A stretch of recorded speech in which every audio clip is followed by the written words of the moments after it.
Hello മച്ചന്മാരെ, welcome back to Mallu explainer Indian. ക്ലൈമാക്സിൽ നിങ്ങൾ ഒട്ടും പ്രതീക്ഷിക്കാത്ത ഒരു കിടിലൻ ട്വിസ്റ്റുള്ള കഥ കേൾക്കണോ? എന്നാ പിന്നെ ഇന്ന് അതുപോലെ തന്നെ ഒരു കഥ കേട്ടാലോ? സിനിമയുടെ ആരംഭം കാണുമ്പോൾ നിങ്ങൾ വിചാരിക്കും ഭയങ്കര ക്രിഞ്ച്, പ്രണയം, എന്താണ് ഇങ്ങനെ? എന്നാൽ ഒരു 10-12 മിനിറ്റ് ആകുമ്പോൾ സിനിമയുടെ ഗതി ഒന്ന് മാറും കേട്ടോ. അതായത് സിനിമ മറ്റൊരു രീതിയിലേക്ക് മാറും. അതുപോലെ തന്നെ നിങ്ങൾ ഒട്ടും പ്രതീക്ഷിക്കാത്ത ഒരു കിടിലൻ സംഭവം അവസാനത്തിലുണ്ട്. അതായത് കഥയെക്കുറിച്ച് ചെറിയൊരു സൂചന വരെ ഞാൻ തരുന്നില്ല. തന്നു കഴിഞ്ഞാൽ അതൊരു സ്പോയിലർ ആയി പോകും. നിങ്ങൾ ആസ്വാദനത്തെ അത് ബാധിക്കും. അപ്പൊ കഥയെക്കുറിച്ച് ഒന്നും അറിയാതെ കഥയിലേക്ക് വന്നു. കിടിലൻ കഥയാണ്, നല്ല കഥയാണ്. നേരെ കഥയിലേക്ക് പോകാം.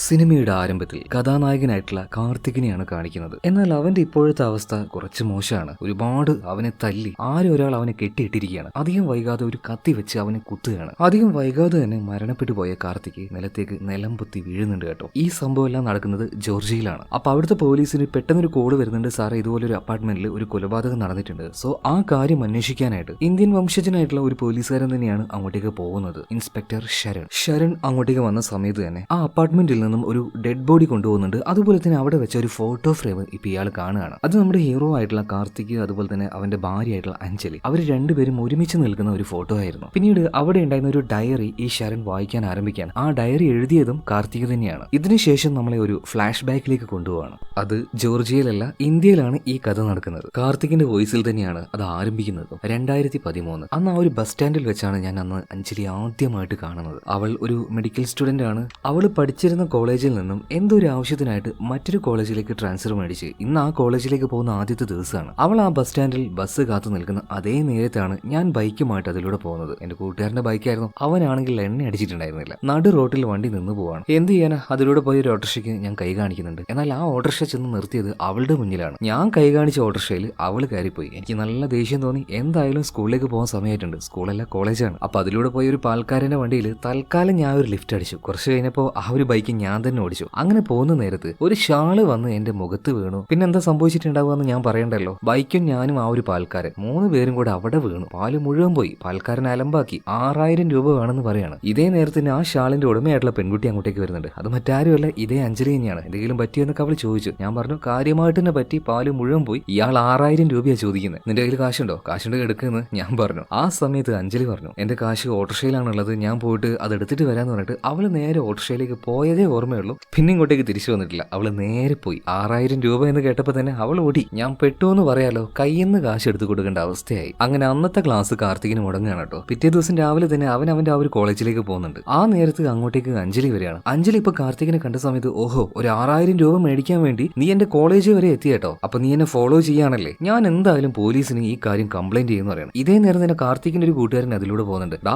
നീ എന്താ നേരത്തെ വന്നോ? വാ, വേഗം വാ, ക്ലാസ് തുടങ്ങാനായെന്ന് പറയാണ്. ആ സമയത്താണ് അഞ്ജലി ഒരു കാര്യം മനസ്സിലാക്കുന്നത്. കാർത്തികും ഇതേ കോളേജിൽ തന്നെയാണ് പഠിക്കുന്നത്. ഇപ്പൊ അഞ്ജലി എന്തോ ചമ്മിയതുപോലെ ആവുകയാണ്. അവള് പറയണത്, എടോ എത്രയാ കാശ് വേണ്ടത് പറഞ്ഞാൽ മതി, ഞാൻ തരാം. അപ്പൊ കാർത്തിക് പറയണ, ഓക്കെ കാശെല്ലാം ഞാൻ പതിയെ മേടിച്ചോളാം, നീ ഒരു കോളേജിൽ തന്നെയാണല്ലോ ഉള്ളത്. സോ പോകുന്ന സമയത്ത് നമ്മുടെ കാർത്തിക് അവളെ നോക്കി ഒന്ന് ചിരിക്കുന്നുണ്ട്. അതുപോലെ തന്നെ അഞ്ജലി ഒന്ന് ചിരിക്കുകയാണ്. പതിയെ അവരുടെ ഇടയിൽ ഒരു പ്രണയം വളർന്നു വരുന്നുണ്ട്. ഒരു പാട്ടിലൂടെ അത് നമ്മളെ കാണിക്കുകയാണ്. എന്തായാലും ഇതിനുശേഷം അഞ്ജലി, ഇവരെല്ലാവരും ഒരു മെഡിക്കൽ സ്റ്റുഡന്റ് ആണല്ലോ, സോ ഒരു കുഞ്ഞിനെ കാണാൻ വേണ്ടി ഹോസ്പിറ്റലിലേക്ക് ചെല്ലുകയാണ്. ശരിക്കും ഒരു ഡോക്ടർ എന്ന രീതിയിലല്ല അവൾ ആ ഒരു കുഞ്ഞിനോട് പെരുമാറുന്നത്. എന്തൊരു ചേച്ചിയെ പോലെ വളരെ വാത്സല്യത്തോടു കൂടിയാണ് അവൾ ട്രീറ്റ് ചെയ്യുന്നതൊക്കെ. അപ്പൊ ഇത് കണ്ട സമയത്ത് കാർത്തിക് ചോദിക്കുകയാണ്, പേഷ്യൻസിനോട് എങ്ങനെയൊക്കെ ഇടപെടേണ്ട ആവശ്യമുണ്ടോ? അപ്പൊ നമ്മുടെ അഞ്ജലി പറയുന്ന കാര്യം എന്താ വെച്ചാൽ, ഒരു ഡോക്ടർ എന്ന രീതിയിലല്ല, ഡോക്ടർ തന്നെ, പക്ഷെ നമ്മൾ ട്രീറ്റ്മെന്റ് കൊടുക്കുമ്പോൾ അതിന്റെ കൂടെ ഒരു സ്നേഹം കൂടെ കൊടുത്താൽ അവരുടെ ആ ഒരു രോഗം വേഗം മാറാനുള്ള സാധ്യതയുണ്ട്. നീ ഒന്ന് ട്രൈ ചെയ്ത് നോക്ക് കാർത്തിക്. എന്തായാലും ഞാൻ നോക്കാന്ന് കാർത്തിക് പറയാണ്. അങ്ങനെ മാസങ്ങൾ കടന്നു പോകുന്നുണ്ട്, വർഷങ്ങൾ കടന്നു പോകുന്നുണ്ട്. ഇപ്പൊ 2 വർഷമായിട്ടുണ്ട്. ഏകദേശം ഫൈനൽ ഇയർ ആണ്. അവരുടെ പ്രണയം കാര്യങ്ങളൊക്കെ നന്നായിട്ട് പോകുന്നുണ്ട്. ഇപ്പൊ കാർത്തികിനെ കാണിക്കുകയാണ്. പുറത്ത് എന്തോ ഒരു ആവശ്യത്തിന് അഞ്ജലി വന്നു നിൽക്കുന്നുണ്ട്. അപ്പൊ കാർത്തിക് അവന്റെ ഒരു കൂട്ടുകാരനോട് പറയുന്നുണ്ട്, ഇവിടുത്തെ കാര്യങ്ങളൊക്കെ ഒന്ന് നോക്കിക്കോണേ, അവള് വന്നിട്ടുണ്ട്, ഞാൻ പോയിട്ട് ഇപ്പൊ വരാന്ന് പറഞ്ഞിട്ട് പുറത്തേക്ക് പോവാണ്. കാർത്തിക് നേരെ പുറത്ത് പോകുന്നുണ്ട്. അഞ്ജലി ആണെങ്കിൽ നല്ല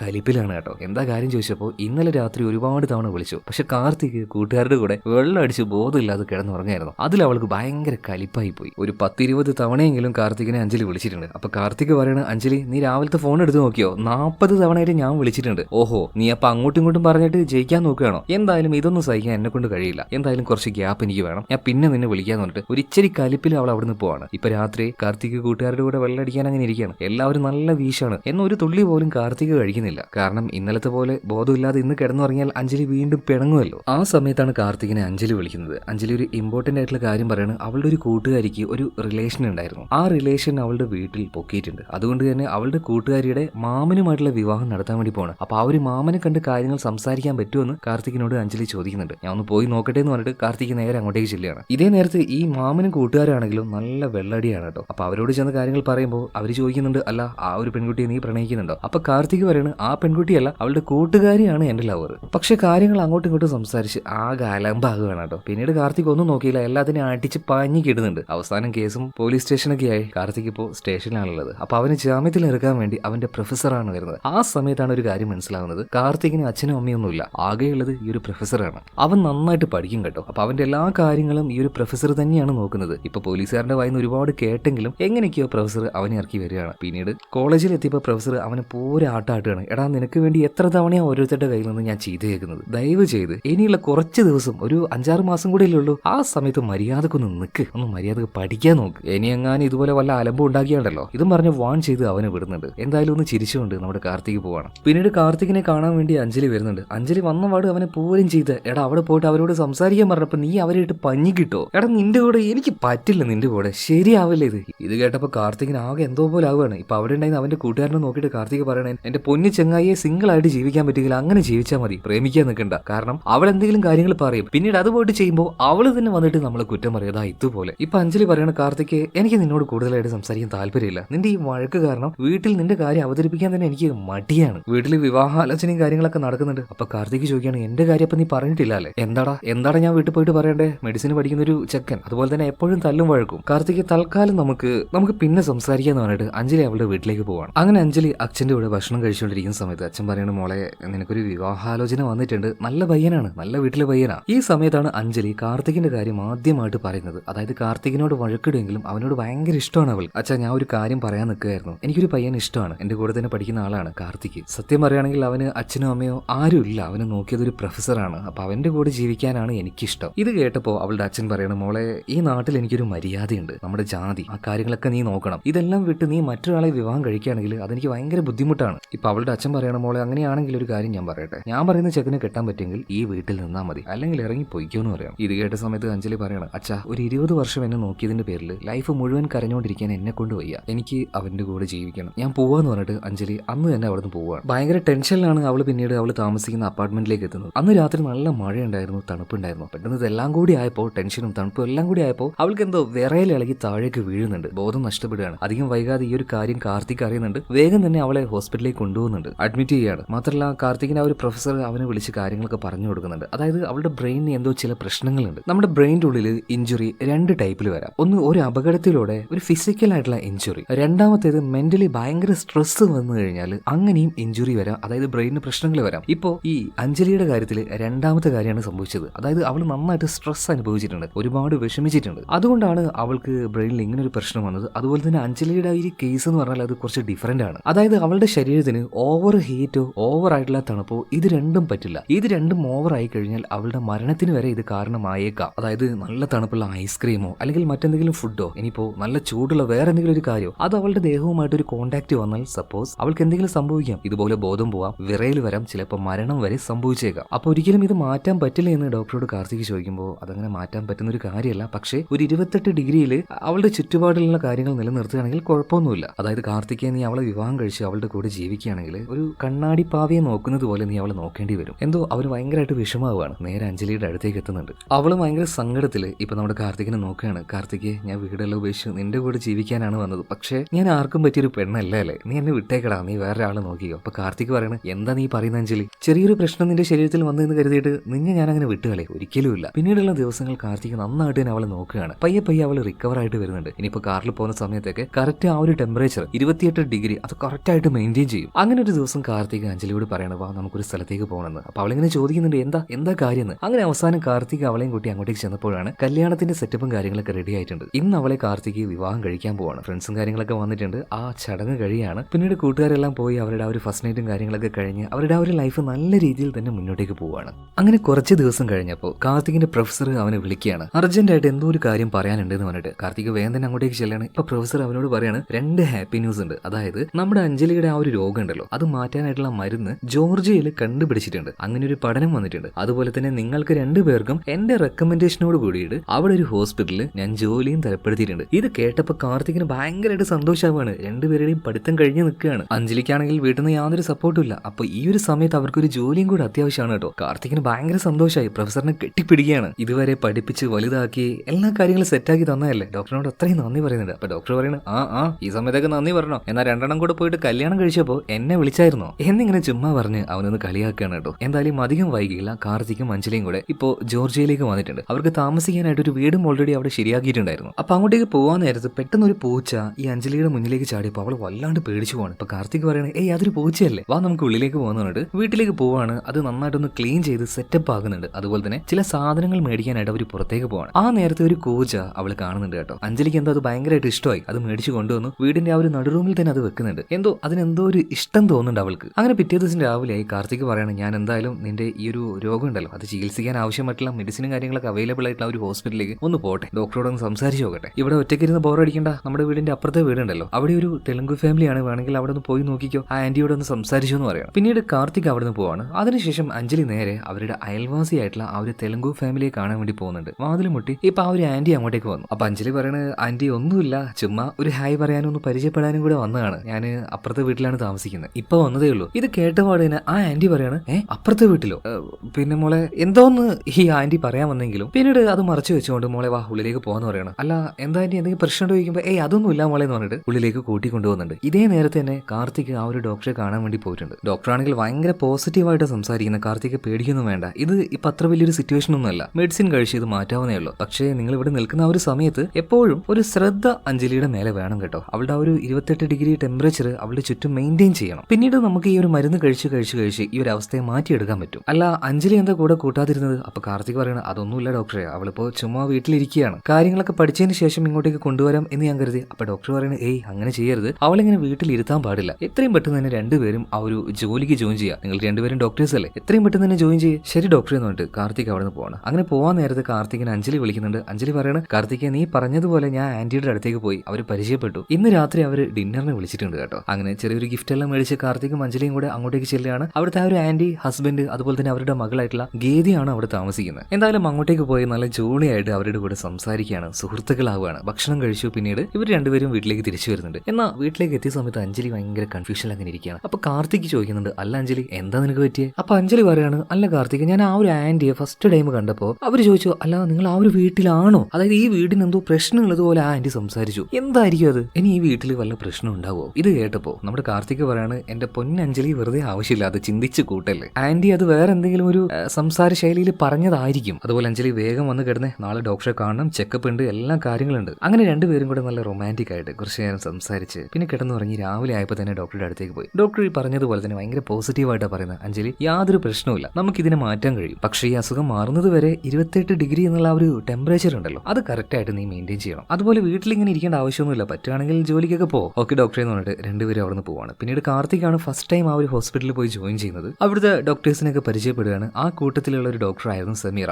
സമീറയ്ക്ക് എന്തോ കാർത്തികിനെ കണ്ടപാട് തന്നെ ഭയങ്കരമായിട്ട് ഒരു ക്രഷ് അടിക്കുന്നുണ്ട്. സോ അവനോട് നല്ലൊരു ഫ്രണ്ട്ഷിപ്പ് മെയിൻറ്റെയിൻ ചെയ്യാൻ വേണ്ടി സമീറ നോക്കുന്നുണ്ട് കേട്ടോ. അങ്ങനെ ഒരു ദിവസം രാത്രി കാർത്തിക് നല്ല ഉറക്കത്തിലാണ്. അർദ്ധരാത്രിയായിട്ട് എഴുന്നേറ്റ് നോക്കുമ്പോൾ തൊട്ടടുത്ത് അഞ്ജലി ഉണ്ടായിരുന്നില്ല. പെട്ടെന്ന് അവളുടെ ഒരു കരച്ചിൽ കേൾക്കുകയാണ്. വേഗം തന്നെ ആ ഒരു ഡൈനിങ് ഹാളിലേക്ക് ചെന്ന് നോക്കുമ്പോൾ അവൾ എന്തോ ഒന്നിനെ കണ്ട് പേടിച്ചിട്ടുണ്ട്. ലൈറ്റ് ഇട്ട് നോക്കുമ്പോൾ ഒരു പൂച്ചയായിരുന്നു. ഇപ്പൊ കാർത്തിക് അഞ്ജലിയോട് പറയണം, നിനക്ക് എന്തെങ്കിലും വേണമെങ്കിൽ എന്റെ അടുത്ത് പറഞ്ഞാൽ പോരെ, ഞാൻ നിന്നെ ഹെൽപ്പ് ചെയ്യില്ലേ, ഇനി ഒറ്റയ്ക്കൊന്നും പോണ്ടെന്ന് പറഞ്ഞിട്ട് അവളെയും കൂട്ടി ബെഡ്റൂമിലേക്ക് വരികയാണ്. അതുപോലെ തന്നെ കാർത്തിക് അവന്റെ ആ ഒരു ജോലിയെല്ലാം നന്നായിട്ട് തന്നെ ചെയ്യുന്നുണ്ട്. ഇപ്പോൾ ഫസ്റ്റ് ടൈം ആയിട്ട് ഒരു ഓപ്പറേഷൻ സക്സസ്ഫുൾ ആയിട്ട് ചെയ്തിട്ടുണ്ട്. അപ്പൊ അതിന്റെ ആ ഒരു ഹാപ്പിനെസ്സിലാണ് അവൻ പുറത്തേക്ക് വരുന്നത്. അപ്പൊ സമീറ വന്നിട്ട് പറയണം, ഫസ്റ്റ് ഓപ്പറേഷൻ ആണ്, അപ്പോൾ അതിന്റെ ചെലവൊക്കെ വേണം കേട്ടാ. അപ്പൊ കാർത്തിക് പറയണേ, സമീറ അതിനൊന്നും സമയമില്ല, അഞ്ജലി വീട്ടിൽ ഒറ്റയ്ക്കാണ്. ഓഹോ, അപ്പോൾ നിനക്ക് അങ്ങോട്ടേക്ക് പോകേണ്ടി വരുമല്ലേ, എങ്ങനെയാ പോകുന്നത്, ഞാൻ വേണമെങ്കിൽ ഡ്രോപ്പ് ചെയ്യാന്ന് പറഞ്ഞിട്ട് സമീറ തന്നെ കാർത്തികിനെ ഡ്രോപ്പ് ചെയ്യാണ്. വീട്ടിലേക്ക് എത്തിയ സമയത്ത് സമീറയെ കാർത്തിക് ഉള്ളിലേക്ക് വിളിക്കുന്നുണ്ടെങ്കിലും അവള് ഞാൻ ഇപ്പൊ ഇല്ല പിന്നെ വരാന്നിട്ട് പോവാ. എന്തായാലും വീട്ടിന്റെ ഉള്ളിലേക്ക് വന്ന സമയത്ത് കാർത്തികിന് ഭയങ്കരമായിട്ട് ടെൻഷൻ ഉണ്ട് കേട്ടോ. അപ്പൊ അതെന്താണെന്ന് അഞ്ജലി ചോദിച്ചപ്പോൾ അതൊന്നും ഇല്ലടോ, നിനക്ക് ഡ്യൂട്ടി നൈറ്റ് ടൈമിലല്ലേ, അതായത് പകൽ ഡ്യൂട്ടി കഴിഞ്ഞ കാർത്തിക് വീട്ടിലേക്ക് എത്തുമ്പോൾ നൈറ്റ് ഡ്യൂട്ടിക്കായിട്ട് അഞ്ജലി പോകും. അതായത് ഇവർക്ക് അധികം നേരം ടൈം സ്പെൻഡ് ചെയ്യാൻ പറ്റില്ല, ആകെ കാണാൻ പറ്റിയ വീക്കെൻഡിൽ ഒരേ ഒരു ദിവസം മാത്രമാണ്. അപ്പൊ അഞ്ജലി പറയണം, അതൊന്നും കുഴപ്പമില്ലടോ, നമുക്ക് മാനേജ് ചെയ്യാം. അങ്ങനെ കാർത്തിക് ഡ്യൂട്ടിക്ക് പോകാനാവുന്ന സമയത്ത് അഞ്ജലിക്ക് വേണ്ട ഫുഡ് അവൻ ഉണ്ടാക്കി വെക്കും. അതുപോലെ തന്നെ അഞ്ജലി ഡ്യൂട്ടിക്ക് പോകാനാകുമ്പോഴേക്കും അവൾ കാർത്തിക്കിന് വേണ്ട ഫുഡ് ഉണ്ടാക്കി വെച്ചിട്ടാണ് പോവുക. അതുപോലെ തന്നെ ഈ അഞ്ജലിക്ക് വേറൊരു ശീലമുണ്ട്, പോകുമ്പോൾ എന്തെങ്കിലുമൊക്കെ ഒരു നോട്ട് സ്റ്റിക്കി നോട്ടായിട്ട് അവിടെ എഴുതി വെച്ചിട്ട് പോകും. അതായത് ചുമ്മാ വലിയ കാര്യമൊന്നും ഉണ്ടാവില്ല, എടോ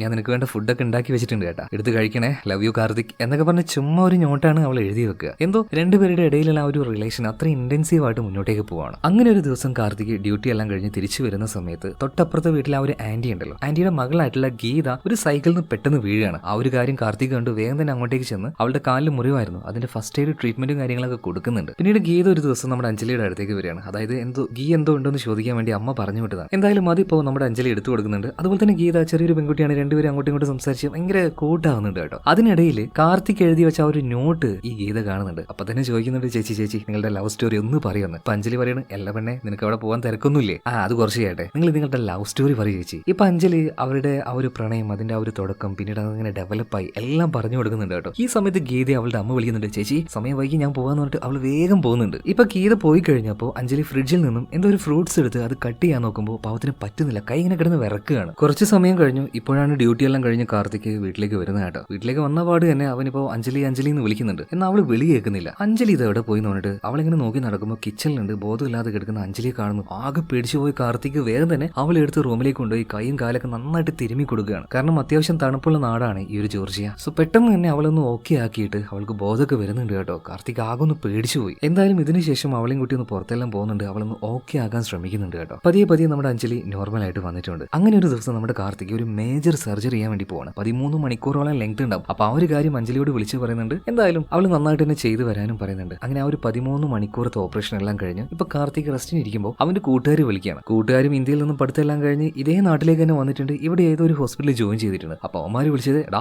നല്ല തണുപ്പാണ്, നല്ല മഴയും പെയ്യുന്നുണ്ട്, വാ നമ്മുടെ കൂടെ 2 അടിക്കാന്ന് പറഞ്ഞിട്ടാണ് അവർ വിളിക്കുന്നത്. എന്നാൽ ഇത് കേട്ടപ്പോൾ കാർത്തിക് പറയുന്നത്, ഇല്ലടാ വീട്ടിൽ അവളെ ഒറ്റയ്ക്കാൻ, ഞാൻ അങ്ങോട്ട് പോകുന്ന. പെട്ടെന്ന് കാർത്തികിന് ഒരു ഓർമ്മ വന്നു, പുറത്ത് മഴയാണോ തണുപ്പാണോ ഒന്നും നോക്കിയില്ല, വേഗം തന്നെ കാർ എടുത്ത് ഓടുകയാണ്. പല തവണ അങ്ങനെ പോകുന്ന സമയത്ത് അഞ്ജലിയെ വിളിക്കുന്നുണ്ട്. എന്നാൽ അവള് ഫോൺ എടുക്കുന്നില്ല. ആകെ ടെൻഷനായിട്ട് കാർത്തിക് എങ്ങനെയൊക്കെയോ വീട്ടിലേക്ക് വന്ന് ഓടിച്ചെന്ന് ബെഡ്റൂമിലേക്ക് നോക്കുമ്പോൾ ഷാളെല്ലാം പൊതിച്ച് താഴെ ഇരിക്കുന്ന അഞ്ജലിയെ കാണുകയാണ്. അഞ്ജലി എന്ന് പറഞ്ഞിട്ട് അവളുടെ അടുത്തേക്ക് പോയി അവൾ തൊട്ട സമയത്തുണ്ടല്ലോ അവനാകെ ഞെട്ടിപ്പോയി. തണുത്ത് മരവിച്ച് അവൾ അവിടെ മരിച്ചു കിടക്കുകയായിരുന്നു. ഇവിടെയാണ് സിനിമയുടെ ടൈറ്റിൽ തന്നെ എഴുതി കാണിക്കുന്നത് 28 ഡിഗ്രി സെൽഷ്യസ്. അതായത് കഥ ഇനിയാണ് ആരംഭിക്കാൻ പോകുന്നത്. അതായത് ഈ കാര്യങ്ങളെല്ലാം ആ ഒരു ഇൻസ്പെക്ടർ ഷരൺ ഡയറിയിലൂടെ, കാർത്തിക് എഴുതിയ ഡയറിയിലൂടെ വായിച്ച് മനസ്സിലാക്കിയതാണ്. ഇത്ര കാര്യങ്ങളെ ആ ഒരു ഡയറിയിലുള്ളൂ. പിന്നീട് എന്ത് സംഭവിച്ചു എന്ന് ആ ഒരു ഡയറിയിൽ എഴുതിയിട്ടില്ല. അതുകൊണ്ട് തന്നെ ആ ഒരു ഡയറി എല്ലാം വെച്ച് നേരെ ഹോസ്പിറ്റലിലേക്ക് ഇൻസ്പെക്ടർ ശരൺ പോവാണ്. അതായത് സിനിമയുടെ ആരംഭത്തിൽ നമ്മൾ കണ്ട ഒരു സംഭവം ഉണ്ടല്ലോ, ആ സംഭവത്തിൽ കാർത്തിക് മരണപ്പെട്ടിട്ടില്ല. വലിയ പരിക്കോട് കൂടിയിട്ട് അവനെ ഹോസ്പിറ്റലിൽ അഡ്മിറ്റ് ചെയ്തിട്ടേ ഉള്ളൂ. അപ്പൊ അവന്റെ അടുത്തേക്ക് ശരൺ വന്നിട്ട് ചില കാര്യങ്ങൾ ചോദിക്കുന്നുണ്ട്. കാർത്തിക്, എനിക്ക് ഇനിയും കുറെ കാര്യങ്ങൾ അറിയാനുണ്ട്, നീ പറ എന്തൊക്കെയാ സംഭവിച്ചത്? ഒരു മടിയും കൂടാതെ കാർത്തിക് പിന്നീട് ഉണ്ടായിരുന്ന ഓരോ കാര്യങ്ങൾ പറയണം. അതായത് അഞ്ജലിയുടെ ആ ഒരു മരണത്തെ ശരിക്കും കാർത്തികിന് വലിയൊരു ഷോക്കായിരുന്നു. അഞ്ജലി മരിച്ച ആ ഒരു ദിവസം അവളുടെ ആ ഒരു ബോഡി റിക്കവർ ചെയ്യാനായിട്ട് ഒരുപാട് പേര് ഇങ്ങോട്ടേക്ക് വന്നു. എന്നാൽ ആ ഒരു സമയത്തെല്ലാം ഒരു പ്രതിമയെ പോലെ തന്നെ നിശ്ചലമായിട്ട് അവൻ അവിടെ ഇങ്ങനെ ആ ഒരു ഷോക്കിൽ ഇരിക്കുകയായിരുന്നു. അവന് പുറത്തേക്ക് വരാൻ കഴിയുന്നില്ല. അവള് മരിച്ചു എന്നുള്ള ആ ഒരു യാഥാർത്ഥ്യം, റിയാലിറ്റി അവനെ കൊണ്ട് അക്സെപ്റ്റ് ചെയ്യാൻ പറ്റുന്നില്ല. പിന്നീടുള്ള ഓരോ ദിവസങ്ങളും ഒരുമാതിരി ഒരു അലസനായിട്ട് മടിയനായിട്ട് നന്നായിട്ട് മദ്യപിച്ച് ജോലിക്കൊന്നും പോവാതെ ഭയങ്കര മോശം ലൈഫായിരുന്നു. അവന്റെ കൂട്ടുകാരൊക്കെ അവന്റെ അടുത്തേക്ക് വന്നിട്ടൊന്നും മാറടാ എന്ന് പലതവണ പറയുന്നുണ്ടെങ്കിലും യാതൊരു മാറ്റമില്ല. ഒരു ദിവസം കാർത്തികിന്റെ കൂട്ടുകാർ വന്ന് നോക്കുമ്പോൾ വീട്ടില് കള്ളും കുടിച്ച് ബോധമില്ലാതെ വാള് വെച്ച് അവനങ്ങനെ കെടുക്കുകയാണ്. ഒരു വിധത്തിൽ അവനെ വിളിച്ച് എഴുന്നേൽപ്പിച്ച് കൊണ്ടുപോയി കുളിപ്പിച്ച് ഒന്ന് വൃത്തിയാക്കി സോഫയിൽ കൊണ്ട് നിർത്തിയിട്ട് അവന്റെ ഒരു കൂട്ടുകാരൻ്റെ ഒരു കാര്യം പറയുന്നുണ്ട്. കാർത്തിക്, നീ ഫേസ് ചെയ്യുന്ന പ്രോബ്ലം ഉണ്ടല്ലോ, ഇതിനേക്കാൾ വലുതൊന്നും ഞാൻ എന്റെ ചെറുപ്പത്തിൽ അനുഭവിച്ചിട്ടുണ്ട്. ഞാൻ 6ാം ക്ലാസ് പഠിക്കുമ്പോൾ എന്റെ അച്ഛൻ പെട്ടെന്ന് മരണപ്പെട്ടു പോയി. പിന്നീട് കഷ്ടപ്പെട്ടാണ് എന്റെ അമ്മ എന്നെ നോക്കിയത്. കുറച്ച് വർഷങ്ങൾ അങ്ങനെ കടന്നുപോയി. ഒരു ദിവസം ക്ലാസ്സിലിരിക്കുമ്പോൾ എന്റെ മാമൻ വന്ന് എന്നെ വിളിച്ചു, ഒന്ന് വീട്ടിലേക്ക് വാടാ മോനെ എന്ന് പറഞ്ഞിട്ട്. വീട്ടിലേക്ക് പോയ സമയത്ത് ഞാൻ കണ്ടത് എന്താണെന്നറിയോ? മരിച്ചു കിടക്കുന്ന എന്റെ അമ്മ. ചെറിയ കാലയളവിൽ എന്റെ ചെറുപ്പത്തിൽ അവര് രണ്ടുപേരെ എനിക്ക് നഷ്ടമായി. പക്ഷെ അതിനുശേഷം എനിക്കൊരു തോന്നലാണ്, എന്റെ അച്ഛനും അമ്മയും എന്റെ കൂടെ ഉണ്ട്, അവരെന്റെ കൂടെ ഉണ്ട്, അവരെന്നെ കാണുന്നുണ്ട്. പിന്നീട് അങ്ങോട്ടേക്ക് ജീവിക്കാനുള്ള എന്റെ ഒരു മോട്ടിവേഷൻ തന്നെ അതായിരുന്നു. അതുകൊണ്ട് കാർത്തിക്, അഞ്ജലി മരിച്ചിട്ടുണ്ടെങ്കിലും അവള് നിന്നെ കാണുന്നുണ്ടാ. ആ ഒരു കാര്യം മനസ്സിൽ വെച്ച് നീ ജീവിക്കടാ, ഇങ്ങനെ കുത്തഴിഞ്ഞ് ജീവിക്കില്ല നീ. ഈ കാര്യമെല്ലാം കാർത്തികിന്റെ മനസ്സിൽ ഒരു പോസിറ്റീവ് എനർജി കൊടുക്കുകയാണ് കേട്ടോ. ശരിയാണ്, കൂട്ടുകാരൻ പറഞ്ഞത് ശരിയാണ്. അതുകൊണ്ട് പെട്ടെന്ന് തന്നെ അവന്റെ ലൈഫിൽ മാറ്റങ്ങൾ വരുത്തുന്നുണ്ട്. കള്ളുകൂടിയൊക്കെ നിർത്തുകയാണ്, സ്മോക്കിംഗ് ഒരു പരിധി വരെ നിർത്തി, അതുപോലെ തന്നെ ജിമ്മിന് പോവാണ്, നല്ല ഫിറ്റ് ആവുകയാണ്, പഴയതുപോലെ തന്നെ ജോലിക്ക് പോകാനും തുടങ്ങിയിട്ടുണ്ട്. അങ്ങനെ ഒരു ദിവസം ജോലിക്ക് പോയി തിരിച്ച് കാർത്തിക് വീട്ടിലേക്ക് വന്ന സമയത്ത് ഒരു കാര്യം കണ്ട് ഞെട്ടിപ്പോവാണ്. അതായത് അഞ്ജലി എപ്പോഴും ചെയ്യാറുള്ള ഒരു കാര്യമാണ് സ്റ്റിക്കി നോട്ട് എഴുതി വെക്കുക. ഇതുപോലെ ഒരു സ്റ്റിക്കി നോട്ട് ഇതാണ്ട് ഇവിടെ ആരും എഴുതി വെച്ചിട്ടുണ്ട്. കാർത്തിക് സുഖാണോ, ലവ് യുടാ, എന്തൊക്കെയുണ്ട് എന്ന രീതിയിൽ. ഇത് കണ്ട് കാർത്തിക് ആകെ ഞെട്ടിപ്പോവാണ്. ഇനിയിപ്പോൾ അവനെ പറ്റിക്കാനായിട്ട് ആരെങ്കിലും ചെയ്തതാണോ എന്നിപ്പോ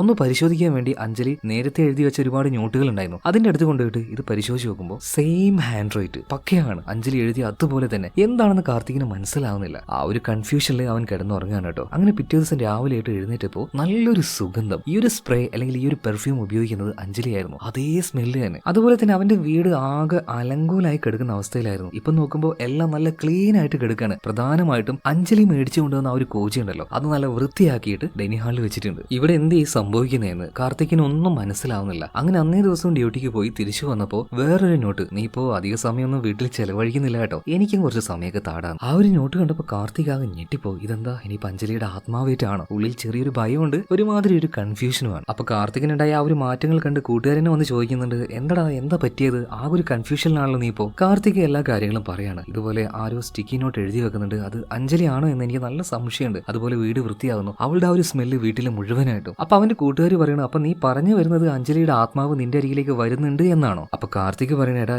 എനിക്കറിയില്ല. അപ്പൊ കൂട്ടുകാർ പറയണേ, എടാ നീ ഇതൊക്കെ ചിന്തിക്കുന്നതാണ്, ഇത് നിന്റെ ഹാലൂസിനേഷൻ ആണ്. അപ്പൊ കാർത്തികിന് ഒരു ഇച്ചിരി ദേഷ്യം വരുന്നുണ്ട്. ഹാലൂസിനേഷൻ, റിയാലിറ്റി എന്താണ്, ഹാലൂസിനേഷൻ എന്താണെന്ന് എനിക്ക് നന്നായിട്ട് തിരിച്ചറിയാം. ഇപ്പൊ കള്ളു പിടിച്ച് ബോധമില്ലായ്മയിലൊന്നും അല്ല ഞാൻ നടക്കുന്നത്. അപ്പൊ കൂട്ടുകാർ പറയണം, എന്നാ പിന്നെ ഇന്നൊരു ദിവസം നിന്റെ വീട്ടിലേക്ക് ഞങ്ങൾ വരാം. അങ്ങനെ എല്ലാവരും കൂടെ അന്ന് രാത്രി വരികയാണ്. അത്യാവശ്യം നന്നായിട്ട് മദ്യപിക്കുന്നുണ്ട്. അതിലൊരുത്തിന് രാത്രി ദാഹിച്ചപ്പോൾ വെള്ളം കുടിക്കാനായിട്ട് രാത്രി അർദ്ധരാത്രിയിൽ എഴുന്നേറ്റ് പോവാണ്. ആ നേരത്ത് എന്തോ ഒന്നിനെ കണ്ട് അവൻ പേടിച്ച് നിലവിളിച്ച് കരയാണ്. പിറ്റേ ദിവസം രാവിലെ തന്നെ ഡ്യൂട്ടിക്ക് വന്നപ്പോൾ അവൻ ഇന്നലെ കണ്ട കാര്യം പറയുന്നുണ്ട്. ഇന്നലെ രാത്രി അഞ്ജലിയുടേതുപോലെയുള്ള ഒരു രൂപത്തിനെ കണ്ടു, അതായത് അവളുടെ ആത്മാവിനെ കണ്ടു എന്ന് പറയാം. അതുപോലെ തന്നെ ആ ഒരു ഫ്രണ്ട് പറയുന്നുണ്ട്, കാർത്തിക് അവള് മരിച്ചു, ആത്മാവായിട്ട് വന്നിരിക്കുകയാണ്, ദയവ് ചെയ്ത് നീ അവിടുന്ന് താമസം മാറിപ്പോടാ. ഇപ്പൊ കാർത്തിക് പറയാണ്, എന്റെ പൊന്നി ചെങ്ങായി, ഞാൻ അവളുടെ ആ ഒരു ഓർമ്മകൾ മാത്രമായിട്ട് ജീവിക്കുകയാണ്. ഇനിയിപ്പോൾ അവൾ ഇങ്ങോട്ടേക്ക് വന്നിട്ടുണ്ടെങ്കിൽ എനിക്ക് അതിൽ സന്തോഷമേ ഉള്ളൂ. അപ്പൊ ആ ഒരു കൂട്ടുകാരൻ പറയുന്നത്, നിനക്ക് പ്രാന്താടാ, അത് അഞ്ജലി അല്ലടാ, അത് അവളുടെ ആത്മാവാടാ. ഇതിങ്ങനെ പറഞ്ഞ് അങ്ങോട്ടും ഇങ്ങോട്ടും തർക്കിക്കുമ്പോൾ അങ്ങോട്ടേക്ക് സമീറ വരുന്നുണ്ട്. അപ്പൊ മറ്റേ പറയുന്നുണ്ട്, എടാടാ വെറുതെ ഈ പ്രേതത്തിന്റെ കാര്യം വെറുതെ ഡിസ്കസ് ചെയ്യണ്ട, നമ്മളൊക്കെ മണ്ടന്മാരാണെന്ന് അവള് വിചാരിക്കും. പിന്നീട് സമീറ വന്ന് എല്ലാവരോടും സംസാരിക്കുകയാണ്. പതി അവന്റെ കൂട്ടുകാരൊക്കെ പോകുന്നുണ്ട് കേട്ടോ. അതായത് സമീറ ഇവനോടൊന്ന് അടുക്കാൻ വേണ്ടി വരുന്നതാണെന്ന് അവർക്കൊക്കെ മനസ്സിലായി. അങ്ങനെ സമീറ വന്ന് കാർത്തികിന്റെ കയ്യിൽ വെച്ച് കുറച്ച് ഇന്റിമേറ്റ് ആയിട്ട് സംസാരിക്കുകയാണ്. നീ പേടിക്കാൻ ഡ്രോപ്പ് കൂടെ ഞാനുണ്ട്. അങ്ങനെ ഒരു ദിവസം കാർത്തികിനെ ഡ്രോപ്പ് ചെയ്യാനായിട്ട് സമീറ അങ്ങോട്ടേക്ക് വന്ന സമയത്ത് സമീറ ചോദിക്കുകയാണ്, എടോ ഒന്ന് വീട്ടിലേക്ക് വിളിച്ചൂടെ?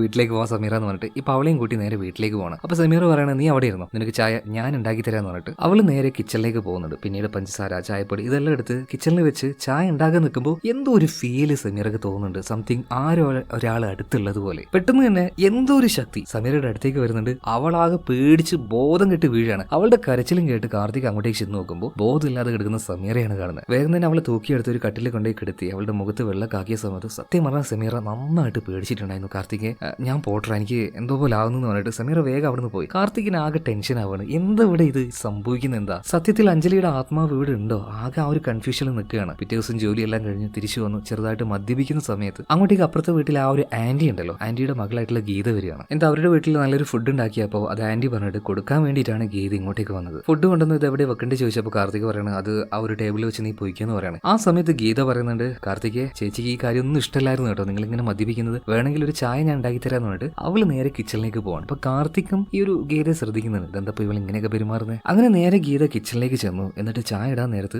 ഗീതക്ക് എന്തോ അവളുടെ അടുത്ത് വേറെ ആരും ഉള്ളതുപോലെ ഫീൽ ആവുന്നുണ്ട്. ഇടയ്ക്കിടയ്ക്ക് അവൾ പിന്നിലേക്ക് തിരിഞ്ഞു നോക്കുന്നത് കാർത്തിക് കാണുകയാണ്. ഇതെന്താ ഇവൾ ഇങ്ങനെ കളിക്കുന്നതെന്ന് കാർത്തിക്കിനും തോന്നുന്നുണ്ട് കേട്ടോ. അതേ സമയത്തിന് ഈ ഗീത എന്ന് പറഞ്ഞാൽ റൈറ്റ് ഹാൻഡ് നമ്മളെ പോലെ തന്നെ നോർമൽ ആയിട്ട് റൈറ്റ് ഹാൻഡ് ഉപയോഗിക്കുന്ന ആളാണ്. എന്നാൽ ഇത്തവണ അവൾ ചായ ഉണ്ടാക്കി ആ ചായക്കപ്പ് കൊണ്ടുവരുന്നത് ലെഫ്റ്റ് ഹാൻഡ് ഉപയോഗിച്ചുകൊണ്ടാണ്. അതുപോലെ തന്നെ അഞ്ജലി എപ്പോഴും മുടി കെട്ടാറുള്ള ഒരു സ്റ്റൈൽ ഉണ്ട്, അതിങ്ങനെ മുകളിലേക്ക് ആക്കി വെച്ച് ഇങ്ങനെ ചുരുട്ടി വെക്കുന്ന ഒരു സ്റ്റൈൽ. അതേ സ്റ്റൈലിൽ മുടി കെട്ടി ഇപ്പൊ ആ ഒരു ചായക്കപ്പുമായിട്ട് നേരെ കാർത്തികിന്റെ അടുത്തേക്ക് വന്നിരിക്കുകയാണ്. എന്നിട്ട് ഗീത ഇപ്പോ കാർത്തികിനോട് ചോദിക്കുകയാണ്, എന്താണ് കാർത്തിക് വല്ലാതെ ക്ഷീണായി പോയല്ലേ? കുഴപ്പമൊന്നുമില്ല, നമുക്ക് ശരിയാക്കാം. അതായത് അഞ്ജലി എങ്ങനെയാണോ സംസാരിക്കുന്നത് അതേ സ്ലാങ്ങിൽ, അവളുടെ അതേ ആ ഒരു ശൈലിയിൽ. ഇത് കണ്ട് കാർത്തിക് ആകെ ഞെട്ടിപ്പോയി. പെട്ടെന്ന് ഗീതയോട് ചോദിക്കുന്നുണ്ട്, ഗീത നിനക്ക് എന്താ പറ്റിയത്? സ്പോട്ടിൽ തന്നെ അവളുടെ ബോധം പോവാണ്. പിന്നിലേക്ക് മറിഞ്ഞു വീഴുന്നുണ്ട്. എങ്ങനെയൊക്കെയോ അവളെ വിളിച്ച് എഴുന്നേൽപ്പിക്കുന്നുണ്ട്. ഇപ്പൊ ഗീതയോട് കാർത്തിക് പറയാണ്, നിന്നെ അമ്മ വിളിക്കുന്നുണ്ട്, വേഗം അങ്ങോട്ടേക്ക് പോയിക്കുന്നു. അമ്മ വിളിച്ചോ? എന്താ ഇവിടെ സംഭവിച്ചേ? ഒരുമാതിരി കിളി പോയ അവസ്ഥയിൽ ഗീത അവിടെ നിന്ന് എഴുന്നേറ്റ് പോവാണ്. അവസാനത്തെ ആ ഒരു 5-10 മിനിറ്റ് എന്താ സംഭവിച്ചെന്ന് പോലും അവൾക്ക് ഓർമ്മയില്ല. ഞാൻ പറഞ്ഞല്ലോ, പക്കാ കിളി പാറിയ അവസ്ഥയിൽ അവൾ അങ്ങനെ എഴുന്നേറ്റ് പോകുന്നുണ്ട്. സോ ഇതോട് കൂടിയിട്ട് കാർത്തികിനൊരു കാര്യം മനസ്സിലായി, സംതിങ് എന്തോ ഒന്ന് ഈ വീട്ടിലുണ്ട്. ചിലപ്പോൾ അത് അഞ്ജലിയുടെ ആത്മാവായിരിക്കാം. മാത്രമല്ല വീണ്ടും വീണ്ടും ഈ സ്റ്റിക്കി നോട്ടുകൾ അവിടെ പല ഭാഗത്തായിട്ട് കാണുന്നുണ്ട്. അതിലൊക്കെ എഴുതി വെച്ചിരിക്കുന്നത്, കാർത്തികയെ നിനക്ക് എന്നെ വിശ്വാസമില്ലേ? എന്നോട് എന്താ ഇപ്പൊ പഴയതുപോലെ സ്നേഹമൊന്നുമില്ലേ? ഏകദേശം കാർത്തിക് ചില കാര്യങ്ങൾ കൺഫേം ചെയ്ത് ഇത് അഞ്ജലിയുടെ ആത്മാവ് തന്നെ. എന്തായാലും കാർത്തിക് ഇപ്പൊ അവന്റെ ആ ഒരു പ്രൊഫസറോട് കാര്യങ്ങൾ വിളിച്ച് ചോദിക്കുന്നുണ്ട്, പ്രൊഫസറെ ഇതുപോലെ ആത്മാക്കളുണ്ടോ? മരിച്ചു കഴിഞ്ഞാൽ അവർ തിരിച്ചു വരുമോ? ആ നേരത്തെ ഡോക്ടർ ഒരു കാര്യം പറയുന്നുണ്ട്, കാർത്തിക് നീ ഇപ്പോൾ വല്ലാത്തൊരു സിറ്റുവേഷനിലാണ്, എനിക്കറിയാം നിനക്ക് നല്ല ടെൻഷൻ ഉണ്ട് എന്ന്. അതായത് ഇമാജിനേഷന്റെയും റിയാലിറ്റിയുടെയും നടുവിലാണെന്ന്. അപ്പോൾ എന്താണ് റിയാലിറ്റി, എന്താണ് നിന്റെ കണ്ണുകൾക്ക് തോന്നുന്ന ആ ഒരു ഹാലൂസിനേഷൻ? ഇതിനെ നീ തന്നെ വേർതിരിച്ച് മനസ്സിലാക്കണം. നീ തന്നെ ഇതിന്ന് റിക്കവർ ആയിട്ട് പുറത്തേക്ക് വരണം. സോ കാർത്തിക് ഒരു സയൻസ് സ്റ്റുഡന്റ് ആണ്, ഒരു ഡോക്ടറാണ്. അതുകൊണ്ട് കണ്ണുകൊണ്ട് കാണാത്ത അത്രയും ദിവസം അഞ്ജലിയുടെ ആത്മാവ് അതാണ് ഇത് ചെയ്യുന്നതെന്ന് അവൻ വിശ്വസിക്കില്ല എന്ന് തന്നെ തീരുമാനിക്കുകയാണ്. അതുകൊണ്ട് തന്നെ ചില ഹിഡൻ ക്യാമറകൾ ഈ വീടിന്റെ പല ഭാഗത്തായിട്ട് അവൻ വെക്കുന്നുണ്ട്. മാത്രമല്ല വീട് നന്നായിട്ട് അലങ്കോലമാക്കി വെക്കുകയാണ്. അതുപോലെ അഞ്ജലിക്ക് ഏറ്റവും ഇഷ്ടപ്പെട്ട അവൾ മേടിച്ച ഒരു കൂച്ചയുണ്ടല്ലോ, അത്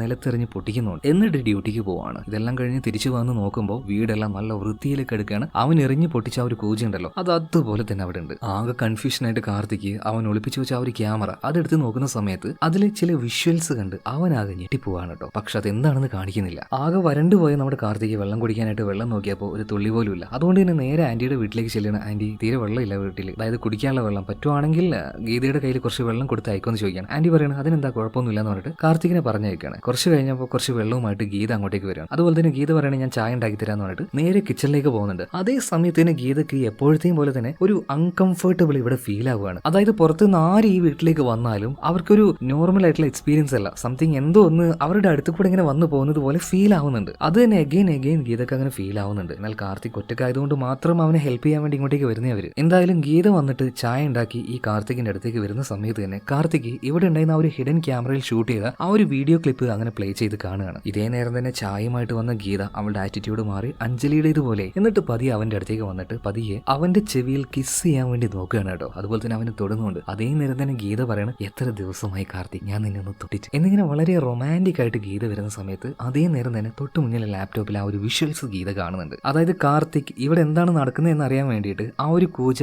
നിലത്തെറിഞ്ഞ് പൊട്ടിച്ചായിരുന്നില്ലേ, ആ കൂജ അവനില്ലാത്ത സമയത്ത് അവിടെ ഉണ്ടായിരുന്ന ആ ഒരു വേസ്റ്റും കാര്യങ്ങളൊക്കെ ഇവിടെ വന്നിട്ട് ക്ലീൻ ചെയ്തത് അത് മറ്റാരുമല്ല ഗീത തന്നെയാണ്. ആ ഒരു വിഷ്വലാണ് കാർത്തിക് കണ്ടതും അവൻ കണ്ട് ഞെട്ടിയതും. ഇപ്പൊ കാർത്തിക് ഗീതയോട് ചോദിക്കുന്നുണ്ട്, അല്ല നിനക്ക് എന്താ എന്നോട് റൊമാൻസ് ആണോ, എന്നോട് എന്താ ക്രഷ് ആണോ, നീയാണല്ലേ അപ്പൊ ഇതൊക്കെ ചെയ്യുന്നത്, നിന്റെ വയസ്സ് എന്താണ് ഗീത, എന്റെ വയസ്സ് എന്താണ്, നീ ഒരു ചെറിയ പെൺകുട്ടി മാത്രമാണ്, ഇങ്ങനെ ചിന്തിക്കുന്നത് തന്നെ വളരെയധികം മോശമാണ്, ഇങ്ങനെ ചെയ്യാൻ പാടില്ല എന്ന് പറഞ്ഞു തീർന്നില്ല. അപ്പൊ തന്നെ നമ്മുടെ കാർത്തികിന്റെ മണ്ടയ്ക്ക് ഒരു വടി വെച്ച് ഒരൊറ്റ അടി കിട്ടുകയാണ്. ആ അടിയിൽ തന്നെ അവന്റെ ബോധം പോയി. എന്തായാലും കാർത്തികിന്റെ മണ്ടക്കിട്ടടിച്ച് അവനെ ബോധം കെടുത്തിയത് അത് മറ്റാരുമല്ല നമ്മുടെ ഗീത തന്നെയാണ്. എന്തായാലും ഇതിനുശേഷം ഗീത നേരെ മറ്റൊരു മുറിയിലേക്ക് ചെല്ലുകയാണ്. അവളുടെ മുടിയുടെ ആ ഒരു കെട്ടെല്ലാം അഴിക്കുന്നുണ്ട്. ഈ സമയത്താണ് ഒരു കാര്യം നമുക്ക് മനസ്സിലാകുന്നത്. നമ്മൾ വിചാരിച്ചതുപോലെ ഗീത വെറും ഒരു ടീനേജ് പെണ്ണല്ല, അവൾക്ക് അത്യാവശ്യം പ്രായമുണ്ട്. സോ എന്താണ് ഗീതയുടെ പ്രശ്നം, അത് നമ്മൾ ഇനി കാണിക്കുകയാണ്. അവളുടെ അമ്മയ്ക്ക് ഗീതയുടെ ഈ ഒരു പ്രശ്നത്തെ കുറിച്ച് നേരത്തെ മനസ്സിലായിട്ടുണ്ട്. അതായത് തന്റെ മകളുടെ പ്രശ്നം അറിയാനായിട്ട് ഗീതയുടെ അമ്മ ആദ്യം തന്നെ പോയത് ഒരു സൈക്കാട്രിക് ഡോക്ടറെയാണ്. അവൾ പഠിച്ചതിന് ശേഷം ഡോക്ടർ പറയുന്ന കാര്യങ്ങൾ ശരിക്കും ഗീതയുടെ അമ്മയെ ഞെട്ടിച്ചു കളഞ്ഞിരുന്നു. അതായത് അവൾക്കുള്ള പ്രശ്നം എന്ന് വെച്ചിട്ടുണ്ടെങ്കിൽ ഒരു പ്രത്യേകതരം പേഴ്സണാലിറ്റി ഡിസോർഡർ ആണ്. എന്തെങ്കിലും ഒരു കാര്യം ആഗ്രഹിച്ചു കഴിഞ്ഞാൽ അതിനുവേണ്ടി ഏതറ്റം വരെയും പോകുന്ന ഒരു തരം കുട്ടികളുടെ ആ ഒരു മൈൻഡ് സെറ്റ് ഉണ്ടല്ലോ. കുട്ടികളുടെ കാര്യം നിങ്ങൾക്ക് അറിയില്ലേ, എന്തെങ്കിലും ഒരു കാര്യം വേണമെന്ന് വെച്ചിട്ടുണ്ടെങ്കിൽ അവര് ആ ഒരു പ്രായമാണ്, അതിനുവേണ്ടി എന്തും ചെയ്യും, കരയും, ചിലപ്പോൾ മാതാപിതാക്കളെ അടിക്കും, എത്ര നേരം വേണമെങ്കിലും കരയും, എത്ര നേരം വേണമെങ്കിലും ശരിക്കും അവരെ തന്നെ ചില സമയത്ത് ഉപദ്രവിക്കും. അതായത് കുട്ടികൾക്ക് ഉണ്ടാവുന്ന ആ ഒരു കണ്ടീഷന്റെ ഒരു എക്സ്ട്രീം ലെവലാണ് ഇപ്പൊ ഗീതക്കുള്ളത്. അവള് വളർന്ന് വലുതായി 10-25 വയസ്സായിട്ടുണ്ട്. ഇപ്പോഴും ആ ഒരു അവസ്ഥയിൽ നിന്നും അവൾ പുറത്തേക്ക് കടന്നിട്ടില്ല. അതായത് എന്തെങ്കിലും ഒരു കാര്യത്തിനോട് ഒരു ആഗ്രഹം തോന്നിക്കഴിഞ്ഞാൽ, അത് വേണമെന്ന് തോന്നിക്കഴിഞ്ഞാൽ അത് അവൾ സ്വന്തമാക്കും. അതിനുവേണ്ടി അവൾ എന്തും ചെയ്യും. വേണമെങ്കിൽ ഒരു കൊലപാതകം അത് ചെയ്യാൻ വരെ അവൾ മടിക്കില്ല അവളുടെ ആ ഒരു ആഗ്രഹത്തിന് വേണ്ടിയിട്ട്. ശരിക്കും ആ ഒരു ആന്റിയെ ഞെട്ടിപ്പിക്കുന്ന കാര്യം തന്നെയായിരുന്നു ഇത്. അതുപോലെ തന്നെ ഞാൻ നേരത്തെ പറഞ്ഞല്ലോ, ഗീത നമ്മൾ കരുതിയതുപോലെ വെറും ചെറിയൊരു പെൺകുട്ടിയല്ല, ഒരു ടീനേജ് പെണ്ണൊന്നുമല്ല. ഞാൻ പറഞ്ഞതുപോലെ 10-25 വയസ്സ് പ്രായമുണ്ട്. അവളുടെ ആ ഒരു മേക്കപ്പിലൂടെ അവൾ ഒരു കുഞ്ഞി പെണ്ണിനെ പോലെ ബിഹേവ് ചെയ്തതാണ്. അവളുടെ അപ്പിയറൻസ് ഒക്കെ അങ്ങനെ ആക്കി മാറ്റിയതാണ്. അതായത് ഒരു ടീനേജ് പെണ്ണിനെ പോലെ ജീവിക്കണം, എപ്പോഴും ആ ഒരു പ്രായത്തിൽ നിൽക്കണം എന്നുള്ള ഒരു അടങ്ങാത്ത ആ ഒരു ആഗ്രഹം. അതുകൊണ്ടാണ് ആ രീതിയിൽ മുടിയെല്ലാം കിട്ടിയത്. സോ ഇപ്പോ ഈ ഒരു ഗീത അതെല്ലാം മാറ്റുകയാണ്. ആ ഒരു മുന്നിലേക്ക് ഇട്ട മുടിയെല്ലാം ബേക്കിലേക്കായിട്ട് കിട്ടുകയാണ്. അതുപോലെ തന്നെ പ്രായം വളരെ കുറയാൻ വേണ്ടിയിട്ട് പല്ലിന്റെ സെറ്റും കാര്യങ്ങളൊക്കെ അവൾ വേറെ തന്നെ വെക്കുമായിരുന്നു. എന്തായാലും ആ ഒരു പല്ലിന്റെ സെറ്റ് ഉള്ളിൽ നിന്ന് മൂരി വെക്കുന്നുണ്ട്. അതുപോലെ തന്നെ മുടി കെട്ടിയായിരുന്നല്ലോ, അതെല്ലാം അഴിച്ചിട്ട് ഇപ്പോൾ അവളെ കാണുന്ന സമയത്ത് ശരിക്കും ഒരു 10-25 വയസ്സ് പ്രായം തോന്നും. ഇപ്പൊ ഭയങ്കര സെക്സി ആയിട്ട് നേരെ കാർത്തികിന്റെ മുന്നിലേക്ക് വന്നു നിന്നിട്ട് പറയാണ്, ഇപ്പോ അങ്കിൾ എന്നെ ഒന്ന് നോക്കിയേ, എന്നെ കാണുമ്പോൾ നല്ല ഏജ്ഡ് ആയിട്ട് തോന്നില്ലേ, ശരിക്കും നിങ്ങളുടെ ഭാര്യ അഞ്ജലി ഉണ്ടല്ലോ, അഞ്ജലി ചേച്ചിയുടെ ഏകദേശം അതേ പ്രായം തന്നെ എനിക്കുണ്ട്. അതായത് അങ്കിള് പറഞ്ഞതുപോലെ ഞാൻ കുട്ടിയൊന്നുമല്ല, ഇപ്പൊ വേണമെങ്കിൽ എനിക്ക് അങ്കിളിനോട് പ്രണയിക്കാം, അങ്കിളുടെ കൂടെ ഇരിക്കാം, പിന്നെ എന്ത് വേണമെങ്കിലും ചെയ്യാം. അങ്കിളിന് ഒരു കാര്യം അറിയോ, അന്ന് ഞാൻ വീണ സമയത്ത് അങ്കിള് എന്റെ അടുത്തേക്ക് വന്നിട്ട് എന്റെ മുറിയിൽ മരുന്നെല്ലാം വെച്ച് തന്നില്ലേ, ആ സമയത്ത് എനിക്ക് അങ്കിളിനോട് ഒരു ക്രഷ് അടിച്ചതാണ്. അപ്പൊ തന്നെ ഞാൻ വിചാരിച്ചതാ അങ്കിളിനെ സ്വന്തമാക്കണമെന്ന്. പിന്നെ കാർത്തിക് അങ്കിൾ നിങ്ങൾ പേടിക്കൊന്നും വേണ്ട കേട്ടോ, അഞ്ജലി ചേച്ചി എങ്ങനെയാണോ നിങ്ങളെ നോക്കിയത് അതുപോലെ തന്നെ ഞാൻ നിങ്ങളെ നോക്കാം, അത്രയും നന്നായിട്ട്, അല്ലെങ്കിൽ അതിനേക്കാൾ നന്നായിട്ട് ഞാൻ നോക്കാം. എന്താ നമുക്ക് ഒരുമിച്ച് ജീവിക്കുകയല്ലേ എന്നൊക്കെ ചോദിക്കുമ്പോൾ കാർത്തിക് പറയണത്, എനിക്ക് ഒരിക്കലും അവളെ പോലെ ആകാൻ പറ്റില്ലടി. ഇതും പറഞ്ഞ് അവളെ തള്ളിയിടുകയാണ്. ഇപ്പൊ ഭയങ്കര ദേഷ്യത്തിൽ അവള് ചാണ്ടി എഴുന്നേറ്റ് വന്നിട്ട് പറയണേ, എപ്പൊ നോക്കിയാലും അഞ്ജലി അഞ്ജലി അഞ്ജലി, ഇതെന്താ ഈ ഭൂലോകത്ത് സ്ത്രീയായിട്ട് പെണ്ണായിട്ട് അവള് മാത്രമേ ഉള്ളൂ.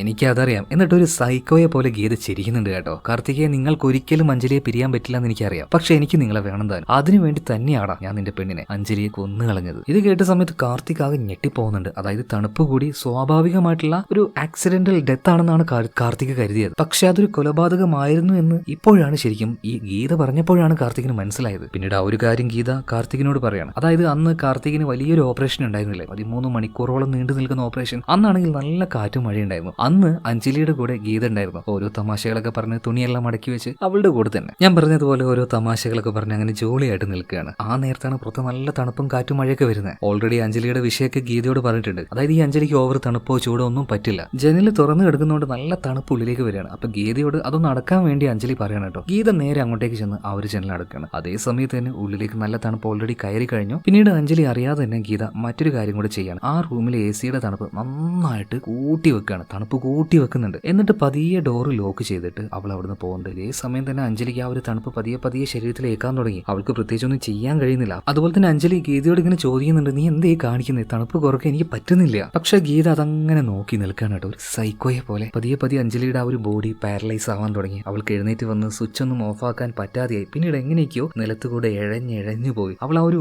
ഷാൾ എടുത്ത് നന്നായിട്ട് പുതച്ച് നിലത്ത് അങ്ങനെ ഇരിക്കുകയാണ്. അപ്പോൾ അഞ്ജലിക്ക് ഒരു കാര്യം മനസ്സിലായി, തണുപ്പ് കൂടി വരികയാണ്. അധികം വൈകാതെ അവൾ മരിക്കുമെന്ന്. ആ നേരത്ത് അവിടെ ഉണ്ടായിരുന്ന അഞ്ജലിയുടെയും അതുപോലെ തന്നെ കാർത്തികിന്റെയും ഫോട്ടോ നോക്കിയിട്ട് ഭയങ്കര സങ്കടത്തില് അവളങ്ങനെ ആ ഒരു ഫോട്ടോ നോക്കി പറയാണ്, കാർത്തികെ നിന്നെ ഒറ്റയ്ക്കാക്കിയിട്ട് ഞാൻ പോവുകയാണ് കേട്ടോ. അങ്ങനെ അധികം വൈകാതെ ആ ഒരു തണുപ്പത്ത് തീരെ പറ്റാതെ അവളുടെ ആ ഒരു ബോഡി കണ്ടീഷൻ അറിയാലോ, ഓവർ തണുപ്പായി എന്ന് കരുതിയിട്ട് നോർമൽ ആയിട്ടുള്ള മനുഷ്യർ മരിക്കൊന്നുമില്ല. പക്ഷെ അഞ്ജലിക്ക് അങ്ങനെ ഒരു അസുഖമുള്ളതുകൊണ്ട് അവൾ അവിടെ കിടന്ന് മരിക്കുകയാണ്. ഇതെല്ലാം അതുപോലെ ഗീത ഇപ്പോൾ കാർത്തികിന് പറഞ്ഞു കൊടുക്കുന്നുണ്ട്. അവന് സഹിക്കാൻ പറ്റുമോ? സഹിക്കാൻ പറ്റിയില്ല. എങ്ങനെയൊക്കെയോ കൈൻ്റെ ആ ഒരു കെട്ട് പൊട്ടിച്ച് അവൾക്കിട്ട് ഒരൊറ്റ അടി കൊടുക്കുകയാണ്. എന്നാൽ അതേ നേരത്ത് തന്നെ കയ്യിൽ വെച്ചിരുന്ന ഒരു കത്തി വെച്ച് കാർത്തികിനെ അഞ്ജലി ഒരൊറ്റ കുത്താണ്. ആ കുത്തേറ്റ് കാർത്തിക് താഴെ വീഴുന്നുണ്ട്. പിന്നീട് എഴുന്നേൽക്കാൻ പറ്റാത്ത കാർത്തികിന്റെ അടുത്തേക്ക് ഗീത വന്നിട്ട് പറയാണ്, എനിക്കൊരു കാര്യം അറിയോ, അന്ന് നിന്റെ ഭാര്യ അഞ്ജലി മരണപ്പെട്ടപ്പോൾ അവള് മാത്രമല്ല അവളുടെ വയറ്റിൽ ഒരു കുഞ്ഞു കൂടി ഉണ്ടായിരുന്നു. സത്യം പറഞ്ഞാൽ അഞ്ജലി അന്ന് കാർത്തികിനെ വിളിച്ച് ഒരു സർപ്രൈസ് ഉണ്ട്, വേഗം വീട്ടിലേക്ക് വരണം എന്നൊക്കെ പറഞ്ഞായിരുന്നു. എന്നാൽ അതെന്താണെന്ന് കാർത്തികിന് അറിഞ്ഞില്ല. കാരണം വീട്ടിൽ വന്നിട്ട് പറയാന്നാണ് അഞ്ജലി പറഞ്ഞത്. അത് ഇതായിരുന്നു, അവള് ഗർഭിണിയായിരുന്നു. അതായത് അന്ന് ഈ ഗീത കൊന്നത് രണ്ടുപേരെയാണ്, അഞ്ജലിയും അവളുടെ വയറ്റിലുണ്ടായിരുന്ന ആ ഒരു കുഞ്ഞിനെയും. ഈ കാര്യം ഇപ്പോൾ കാർത്തിക് ഇൻസ്പെക്ടർ ശരണിനോട് പറയുന്നുണ്ട്. അപ്പൊ ശരൺ ചോദിക്കുകയാണ്, അങ്ങനെയാണെങ്കിൽ കാർത്തിക്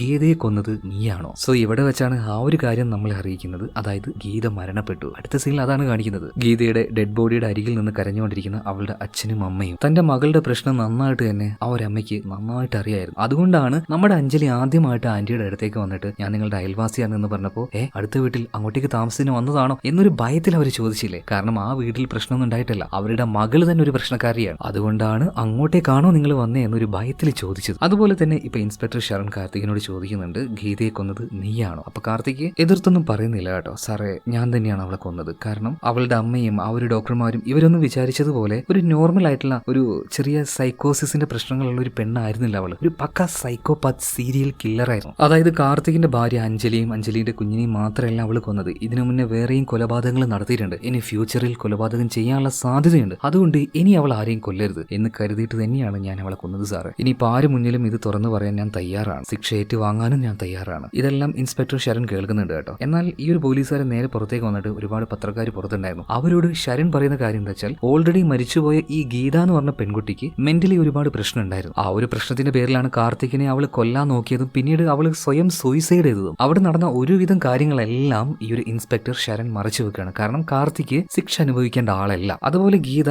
അവൾ മരിക്കേണ്ടവളുമാണ്. എന്തായാലും ഇതിനുശേഷം കാർത്തിക് പതിയെ പതിയെ റിക്കവർ ആയിട്ട് വരുന്നുണ്ട്. അവൻ വീണ്ടും ആ ഒരു ജീവിതത്തിലേക്ക് തിരിച്ചു വരികയാണ്. ജീവിതം ഇവിടെ തീർന്നൊന്നുമില്ലല്ലോ, ജീവിച്ച് തീർക്കണ്ടേ. ഇതോടെ സിനിമ തീരുകയാണ്. ഈ സിനിമ തീരുന്ന സമയത്താണ് മറ്റു ചില കാര്യങ്ങൾ നമ്മളെ കാണിക്കുന്നത്. അതായത് ഈ സിനിമയുടെ പല ഘട്ടത്തിലും നമ്മൾ കണ്ട ആത്മാവാണെന്ന് കരുതിയ പല കാര്യങ്ങളും, അതായത് സ്റ്റിക്കി നോട്ട് എഴുതി വെക്കുന്നത്, വീട്ടിലേക്ക് വന്ന സമീറയെ പേടിപ്പിച്ചത്, കാർത്തികിന്റെ കൂട്ടുകാരെ പേടിപ്പിച്ചത്, അതുപോലെ തന്നെ രാത്രി വെള്ളം എടുക്കാൻ പോയ അഞ്ജലിയെ പേടിപ്പിച്ചത്, ഇതെല്ലാം ഈ ഒരു ഗീത തന്നെയാണ്. അപ്പൊ എങ്ങനെയാ, പടം ഇഷ്ടമായോ? നല്ല രസമായിരുന്നില്ലേ? നല്ല കിടിലൻ ട്വിസ്റ്റ് ആയിരുന്നില്ലേ? അപ്പൊ ഇതിനേക്കാൾ നല്ലൊരു കഥയുമായിട്ട് നമുക്ക് നാളെ വീണ്ടും കാണാം. Okay, by.